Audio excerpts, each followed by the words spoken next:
মানুষের। ৭১ আমার শিকড়। ৭১ না থাকলে আজকে আপনি এখানে দাঁড়াইতে পারতেন না। ৭১ না থাকতে ওই যে শিবিরের লোকটা আমাদের সাথে ঝামেলা করলো, ৭১ না থাকলে উনি এখানে ঝামেলাটা করতে পারতো না। এই যে ২৪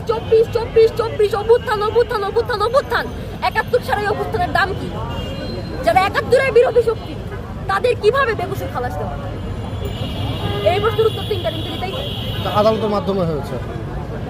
আদালতের মাধ্যমে তো হাসিনার সময়েও অনেক রায় হয়েছে। আদালতের মাধ্যমে হাদিজাতুল কোবরাকে ডিএসএ আটকে রাখা হয়েছিল।